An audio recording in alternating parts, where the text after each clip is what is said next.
Patay ang isang lalaki matapos makaengkwentro ang pulisya sa ikinasang follow-up operation sa Pasay kagabi. Ang lalaki tinugis matapos daw magpaputok ng baril sa isang barangay sa Pasay. May unang balita si Bam Alegre.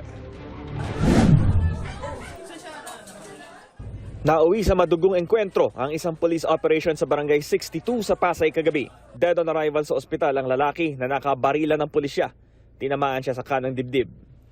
Dinala natin ito sa ospital, kaya lang po, dead on arrival na po siya. Noong 2023, involved na ito sa shooting incident. Kaya lang po, naayos po niya yon. Tapos, hold upan dito sa area ng Cavite. At kalalabas lang po niya sa kulungan ngayon, 3 months ago. Nangyari ang engkwentro kasunod ng follow-up operation ng pulisya laban sa lalaking nakabaril daw ng isang pulis. Kahapon nang i-report sa pulisya ang pagpapaputok ng baril o indiscriminate firing ng lalaki sa barangay 61. Nang sitahin siya, namaril daw ulit ang lalaki at tinamaan sa kaliwang balikat ang isang pulis.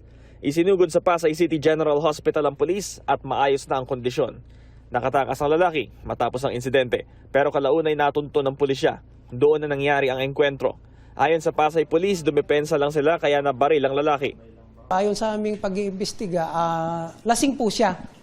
At nakantsawan po ng kanyang mga kaibigan at nagpaputok po doon sa barangay. Ayun po yung aming i-check bukas para makita po kung lisensyado yung kanyang baril. Tukoy na ng pulisya ang pagkakakilanlan ng suspect at naabisuhan na rin ang kanyang mga kaanak.